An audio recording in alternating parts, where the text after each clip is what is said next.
Okay bye. Okay sir.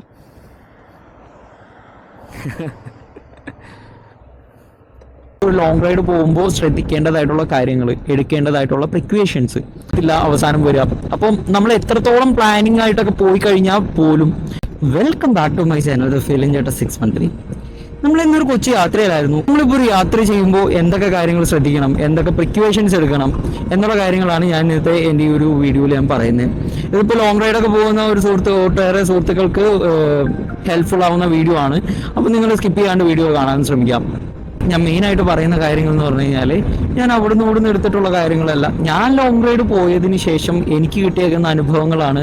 ഞാൻ അതിൻ്റെ ആ അനുഭവങ്ങൾ ഇപ്പോൾ നല്ലതായിക്കോട്ടെ ചീത്തയായിക്കോട്ടെ എന്നുള്ള കാര്യങ്ങളൊക്കെ അതിന് ബദലായിട്ട് എന്തൊക്കെ കാര്യങ്ങൾ ഞാനത് ചെയ്തു, അതായത് നല്ല കാര്യങ്ങളാണെന്നുണ്ടെങ്കിൽ എന്തൊക്കെ ഞാനിപ്പോൾ ഫോളോ അപ്പ് ചെയ്യുന്നുണ്ട്, അല്ലെങ്കിൽ എനിക്ക് മോശപ്പെട്ട രീതിയിലുള്ള കാര്യങ്ങളാണെന്നുണ്ടെങ്കിൽ ഞാൻ എന്തൊക്കെ കാര്യങ്ങൾ ഞാൻ അതിന് പകരമായിട്ട് എങ്ങനെ ആ ഒരു മോശപ്പെട്ട കാര്യം നല്ലതാക്കാം എന്നുള്ള കാര്യത്തിൽ ഞാൻ പ്രിക്വേഷൻസ് എടുത്തിട്ടുണ്ട് എന്നുള്ള കാര്യങ്ങളൊക്കെയാണ് ഞാൻ മെയിനായിട്ട് പറഞ്ഞു പോകുന്നത്. ചുരുക്കി പറഞ്ഞു കഴിഞ്ഞാൽ ഈ ഒരു വീഡിയോ എന്ന് പറയുന്നത് നമ്മളൊരു ലോങ് റൈഡ് പോകുമ്പോൾ ശ്രദ്ധിക്കേണ്ടതായിട്ടുള്ള കാര്യങ്ങൾ, എടുക്കേണ്ടതായിട്ടുള്ള പ്രിക്വേഷൻസ് എന്നുള്ള കാര്യങ്ങളൊക്കെയാണ്. അപ്പോൾ നമുക്ക് വീഡിയോയിലേക്ക് കടക്കാം. ആദ്യത്തെ കാര്യം പറയുകയാണെന്നുണ്ടെങ്കിൽ, നമ്മളിപ്പോൾ ഒരു ലോങ് റൈഡൊക്കെ പോകാനായിട്ടൊക്കെ തയ്യാറെടുക്കുമ്പോൾ ഫസ്റ്റ് നമ്മൾ കൊടുക്കേണ്ടതെന്ന് വെച്ച് കഴിഞ്ഞാൽ നമ്മുടെ ബോഡിക്ക് പ്രധാനം കൊടുക്കുക. കാരണം നമ്മളിപ്പോൾ യാത്ര ചെയ്യാനുള്ളതാണ്, ഒരുപാട് ലോങ് ആയിട്ട് നമ്മൾ യാത്ര ചെയ്യാനുള്ളതാണ്. അപ്പോൾ ഈ ലോങ് യാത്ര ചെയ്യുന്ന സമയത്ത് നമുക്ക് വേറെ തരത്തിലുള്ള പ്രശ്നങ്ങളോ ബുദ്ധിമുട്ടോ കാര്യങ്ങളോ ഒന്നും തന്നെ ഉണ്ടാവാൻ പാടില്ല. അപ്പോൾ അതുകൊണ്ട് തന്നെ നല്ല രീതിയിൽ പ്രോപ്പറായിട്ടുള്ള ഉറക്കവും അതുപോലെ തന്നെ നല്ല രീതിയിലുള്ള ബോഡി മെയിൻറ്റെയിൻഡ് ആയിരിക്കണം. ഇപ്പോൾ നമ്മളിപ്പോൾ ലോങ് റൈഡൊക്കെ ചെയ്യുന്ന സമയത്ത് ജെൽ ബാഗൊക്കെ യൂസ് ചെയ്യാൻ നോക്കി കഴിഞ്ഞാൽ അത്രയും നല്ലതാണ്. പക്ഷെ ഞാൻ ജെൽ ബാഗ് യൂസ് ചെയ്യുന്നില്ല. എന്നിരുന്നാൽ പോലും ഞാൻ ചെയ്യുന്നതെന്ന് വെച്ച് കഴിഞ്ഞാൽ, ഒരു 2 ആഴ്ചയ്ക്ക് മുന്നേ ഞാൻ സ്കോട്ട് ചെയ്തിട്ട് നമ്മുടെ ഗ്ലൂട്സ് മസിൽസിനെ കുറച്ചൊന്ന് ടൈറ്റ് ചെയ്ത് വയ്ക്കും. അപ്പോൾ അങ്ങനെ ടൈറ്റ് ചെയ്യുമ്പോൾ കിട്ടുന്ന ഒരു ഗുണം എന്താ വെച്ചാൽ, നമുക്ക് റൈഡ് ചെയ്യുന്ന സമയത്ത് നമുക്ക് അത്രയും ഒരു പ്രശ്നം ഉണ്ടാവില്ല. നമുക്ക് റൈഡ് ചെയ്യുന്ന സമയത്ത് നമ്മുടെ നിതംബങ്ങൾ വലിയ പ്രശ്നങ്ങളൊന്നും ഇല്ലാത്ത രീതിയിൽ നമുക്ക് കംഫർട്ടായിട്ട് നമുക്ക് വണ്ടി ഓടിക്കാൻ പറ്റും. ഇപ്പോൾ എന്തെങ്കിലും ഒരു പ്രശ്നം വരികയാണെന്നുണ്ടെങ്കിൽ തന്നെ ജസ്റ്റ് ഒന്ന് സ്റ്റാൻഡപ്പ് ചെയ്ത് നിന്നിട്ട് ഒന്ന് വണ്ടി ഓടിച്ചിട്ട് ജസ്റ്റ് ഒന്ന് ഇരുന്ന് കഴിഞ്ഞാൽ തന്നെ ഓക്കെയാണ്. എനിക്ക് അങ്ങനെയാണ്, മറ്റുള്ളവർക്ക് എങ്ങനെയാണെന്ന് എനിക്ക് അറിയത്തില്ല. പിന്നെ നമ്മൾ വണ്ടിയുടെ കാര്യത്തിലേക്ക് വരാണെന്നുണ്ടെങ്കിൽ, പീരിയോഡിക്കലി മെയിൻ്റെനൻസ് പ്രോപ്പർലി നിർബന്ധമായിട്ടും ചെയ്യേണ്ട കാര്യമാണ്. നമ്മൾ യാതൊരു തരത്തിലും നോക്കാതെ, അതായത് ഒന്നും നോക്കാതെ കെയർലെസ് ആയിട്ട് വണ്ടി എടുത്തുകൊണ്ട് പോയി കഴിഞ്ഞാൽ നമ്മൾ വഴി കിടക്കേണ്ട അവസ്ഥ വരും ഉള്ളൂ. അപ്പോൾ അതുകൊണ്ട് തന്നെ ഈ വക കാര്യങ്ങൾ, അതായത് പീരിയോഡിക് മെയിൻ്റെനൻസിലുള്ള കാര്യങ്ങൾ, ഇപ്പോൾ എയർ ഫിൽറ്റർ ആയിക്കോട്ടെ, ഓയിൽ ഫിൽറ്റർ ആയിക്കോട്ടെ, എഞ്ചിൻ ഓയിൽ ആയിക്കോട്ടെ, അങ്ങനെയുള്ള കാര്യങ്ങളെല്ലാം മസ്റ്റായിട്ട് റീപ്ലേസ് ചെയ്തിട്ട് വേണം നമ്മളൊരു യാത്ര പോകാനായിട്ട്.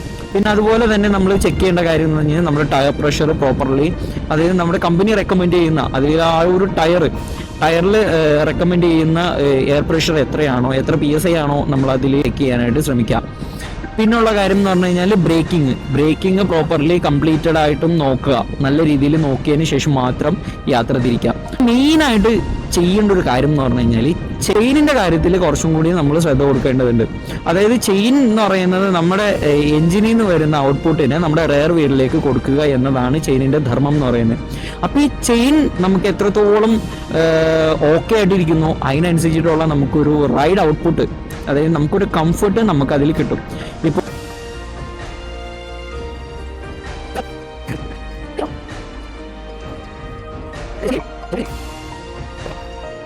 ഓക്കെ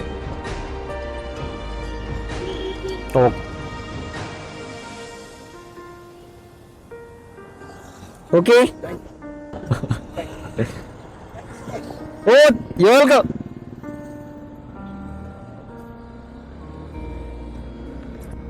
അപ്പൊ നമ്മൾ അങ്ങനെ സേലം എത്തിയിട്ടുണ്ട്. ഏർക്കാട് ഇവിടുന്ന് ആ റൂട്ടാണെന്ന് തോന്നുന്നു. പോണെന്ന് ഭയങ്കര ആഗ്രഹം ഉണ്ടായിരുന്നു. ഏർക്കാട് റൂട്ട് വ്യൂ പോയിന്റും കാര്യങ്ങളൊക്കെ അടിപൊളിയാന്ന് പറയുന്നുണ്ട്. നമുക്കിനി അടുത്ത ട്രിപ്പിന് പ്ലാൻ ചെയ്യാം.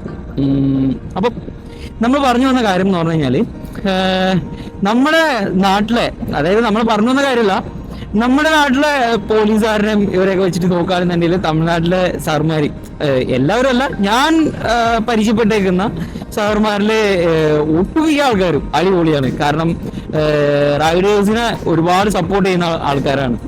ഒരു സാറിനെ ലിഫ്റ്റ് കൊടുക്കണമായിരുന്നു. അപ്പോൾ ആ സാറ് കയറാൻ ഭയങ്കര ബുദ്ധിമുട്ട്. ഞാൻ പറഞ്ഞു ചവിട്ടി കയറിക്കോന്ന് പറഞ്ഞ് അവസാനം തട്ടി കയറ്റി ഇവിടെ സേലത്ത് കൊണ്ടുവന്ന് ഇറക്കി. സാറിനെ ഉണ്ടാക്കി, സാറ് താങ്ക് യു പറഞ്ഞു.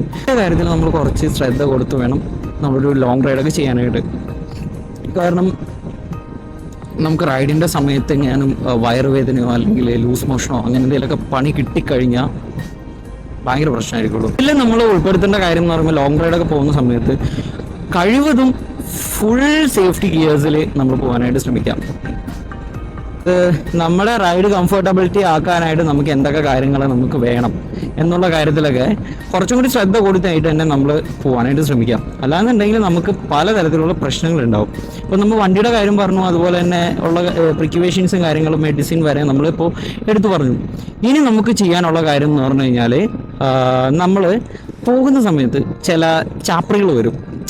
അതായത് നമ്മളിപ്പോൾ റൈഡ് ചെയ്ത് നല്ലൊരു ഇതുപോലുള്ള 6 ലൈൻ റോഡ്, ഇതുപോലുള്ള നല്ല റോഡുകളൊക്കെ കിട്ടുന്ന സമയത്ത് നമ്മൾ എന്താ ചെയ്യുക, നമ്മൾ അത്യാവശ്യം നല്ലൊരു രീതിയിൽ നമുക്ക് കംഫർട്ട് സ്പീഡിൽ അല്ലെങ്കിൽ നമ്മുടെ വണ്ടിയുടെ ഒരു സ്പീഡ് സ്പോട്ട് കണ്ടെത്തിയിട്ട് അതിൽ നമ്മൾ നല്ല രീതിയിൽ വണ്ടി ഓടിച്ചു പോകാനായിട്ട് നമ്മൾ ശ്രദ്ധിക്കും. അപ്പോൾ നമ്മൾ അങ്ങനെയാണ് ചെയ്യുന്നത്. പക്ഷേ എന്താ സംഭവം എന്ന് വെച്ച് കഴിഞ്ഞാൽ നമ്മൾ പോകുന്ന ആ ഒരു കംഫർട്ട് സ്പീഡ് വിട്ട് നമ്മൾ ഒരിക്കലും പോകാൻ പാടില്ല. കാരണം അത് പലതരത്തിലുള്ള അപകടങ്ങളിലേക്ക് വരാനായിട്ട് ചാൻസ് ഉണ്ട്. അപ്പോൾ ഞാൻ എൻ്റെ ഇത് പറയാനുള്ള കാരണം എന്ന് വെച്ചാൽ, തുംകൂരിന്ന് നമ്മുടെ ചിത്രദുർഗ പോകുന്ന റൂട്ടിൽ എനിക്ക് ചെറിയൊരു വള്ളി കിട്ടിയായിരുന്നു. എൻ്റെ വണ്ടിയുടെ കംഫർട്ട് സ്പീഡ് സ്പോട്ട് എന്ന് പറയുന്നത് ഒരു 60 to 75 ആണ്. അപ്പോൾ ഞാൻ ആ ഒരു ഇതിൽ 75-80 ആ ഒരു സ്പീഡാണ് ഞാൻ മെയിനായിട്ട് ക്രൂസ് ചെയ്ത് പോകാറ്. ഹൈ സ്പീഡിൽ ഞാൻ ക്രൂസ് ചെയ്ത് പോകുന്നത് ആ ഒരു സ്പീഡിൽ മാത്രമാണ്. അപ്പോൾ അതിൽ ചെയ്യുമ്പോൾ ചില ചാപ്രിക്കണ്ണന്മാർ ചെയ്യുന്നൊരു പരിപാടി എന്താ വെച്ചാൽ, ഇവർ നമ്മുടെ പുറകെ വന്നിട്ട് റേസിന് വിളിക്കും. അത് നല്ല രീതിയിൽ ഹൈ ത്രോട്ടിലൊക്കെ ചെയ്തിട്ട് അവർ പുറകെ വരും, ഇങ്ങനെ വന്ന് ഇങ്ങനെ മൂപ്പിച്ച് കൊണ്ട് ഇങ്ങനെ ഇരിക്കും. നമ്മളത് മൈൻഡ് ചെയ്യേണ്ട ആവശ്യമൊന്നുമില്ല. ഞാൻ ചെയ്യുന്ന പരിപാടി വെച്ചാൽ, ഞാൻ എൻ്റെ അത്യാവശ്യം ഒന്ന് കൈ കൊടുത്തിട്ട് എൻ്റെ കംഫർട്ട് സ്പീഡ് എത്തുന്ന സമയമാകുമ്പോഴത്തേക്കും ഞാൻ ത്രോട്ടിൽ കട്ട് ചെയ്തിട്ട് എൻ്റെ കംഫർട്ട് സ്പീഡ് അല്ലെങ്കിൽ എൻ്റെ വണ്ടിയുടെ സ്വീറ്റ് സ്പോട്ട് ഏതാണോ ആ ഒരു സ്പീഡിൽ മെയിൻറ്റെയിൻ ചെയ്തിട്ട് ഞാൻ പോകും. അപ്പം നമ്മൾ വണ്ടി ഓടിക്കുന്നത് റേസിന് വേണ്ടിയിട്ടല്ല, നമ്മൾ സ്ഥലങ്ങൾ കാണാൻ വേണ്ടിയിട്ടാണ്. നമുക്ക് നല്ല രീതിയിൽ ആസ്വദിച്ച് എൻജോയ് ചെയ്തിട്ട് നമുക്ക് വണ്ടി ഓടിച്ച് സ്ഥലങ്ങൾ കാണണം. അപ്പോൾ അല്ലാതെ നമ്മൾ ഇങ്ങനെ മറ്റുള്ളവർ വരുന്നതനുസരിച്ചിട്ട് നമുക്ക് വണ്ടിയുടെ പവർ കാണിക്കണം, ഇങ്ങനെയാണ് അങ്ങനെയുള്ള പരിപാടികളൊന്നും വേണ്ട. നമുക്ക് നോർമലായിട്ട് വണ്ടി ഓടിച്ചിട്ട് ആ ഒരു റൈഡ് എൻജോയ് ചെയ്യാം. അപ്പോൾ ആ ഒരു കാര്യത്തിൽ നിങ്ങൾ ശ്രദ്ധ കൊടുക്കേണ്ട അത്യാവശ്യമാണ്. ഇപ്പം നിങ്ങളുടെ വണ്ടിയുടെ സ്വീറ്റ് സ്പോട്ട് എത്രയാണോ ആ ഒരു ഇതിൽ വെച്ചിട്ട് നല്ല രീതിയിൽ ക്രൂസ് ചെയ്ത് പോകാനായിട്ട് ശ്രമിക്കാം. ലഗേജ് ക്യാരി ചെയ്യുന്ന സമയത്ത് നമ്മൾ കുറച്ച് ശ്രദ്ധിക്കണം.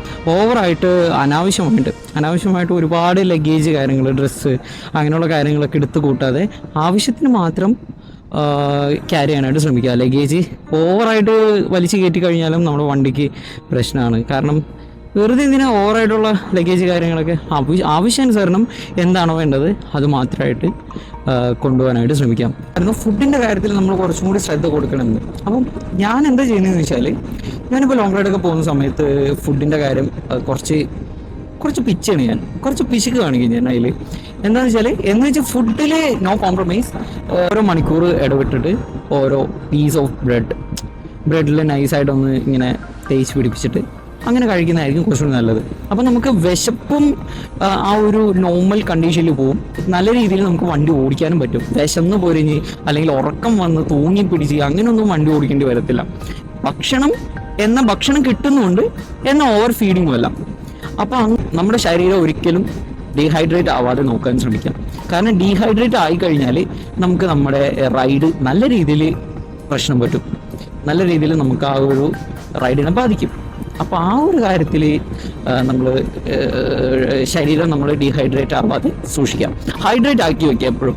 ഇപ്പോൾ ഉണ്ടെങ്കിൽ പിന്നെ ഉറക്കത്തിൻ്റെ കേസ് പറയുകയാണെന്നുണ്ടെങ്കിൽ നല്ല രീതിയിൽ ഉറങ്ങിയതിന് ശേഷം മാത്രം നിങ്ങൾ വണ്ടി ഓടിക്കുക. അല്ലാന്നുണ്ടെങ്കിൽ നമുക്ക് ഫ്രണ്ടിൽ കൂടി നമ്മളിപ്പോൾ റൈഡ് ചെയ്യുന്ന സമയത്ത്, ആ തുടക്കത്തിൻ്റെ സമയത്ത് നമുക്ക് നല്ല ഉഷാറായിക്കോളൂ വണ്ടി ഓടിക്കാനായിട്ട്. പക്ഷേ കുറച്ചങ്ങോട്ട് കഴിഞ്ഞ് കഴിയുമ്പോഴത്തേക്കും നമ്മൾ ലോങ് റൈഡൊക്കെ ചെയ്യുമ്പോൾ കുറച്ചങ്ങോട്ട് പോയി കഴിയുമ്പോഴത്തേക്കും നമുക്കൊരു ഡിസ്കംഫർട്ട് ഫീൽ ചെയ്ത് തുടങ്ങും. കാരണം ഫ്രണ്ടിൽ കൂടി പോണ വണ്ടികളൊക്കെ ഡാൻസ് ചെയ്യണ പോലെയൊക്കെ നമുക്ക് തോന്നാം. പിന്നെ ഫ്രണ്ടിൽ ചിലപ്പോൾ വണ്ടി ഒന്നും ഉണ്ടാവത്തില്ല, പക്ഷേ നമുക്ക് വണ്ടി ഉള്ള പോലെ തോന്നും. നമ്മൾ ചിലപ്പോൾ വണ്ടി ചവിട്ടും, ചിലപ്പോൾ അതൊരു ആക്സിഡൻറ്റിന് വഴി വെക്കും. അപ്പോൾ അതുകൊണ്ട് തന്നെ അതെന്താ കാരണം എന്ന് വെച്ചാൽ, നമ്മൾ ഉറങ്ങാതിരിക്കുമ്പോൾ നമുക്ക് ഹാലോസിനേഷൻസ് ഉണ്ടാവും. ഈ ഹാലോസിനേഷൻസ് ഉണ്ടായി കഴിഞ്ഞാൽ നമുക്ക് ഇല്ലാത്തത് ഉണ്ടെന്ന് തോന്നും. അപ്പം അതുകൊണ്ട് തന്നെ നല്ല രീതിയിൽ ഉറക്കം പ്രോപ്പർ ആയതിനു ശേഷം മാത്രം വണ്ടി ഓടിക്കാൻ ശ്രമിക്കുക. ഇൻഡിക്കേറ്റർ എന്തിനാണാവോ കൊടുത്തേക്കുന്നത്, തമ്പുരാന് മാത്രം അറിയാം.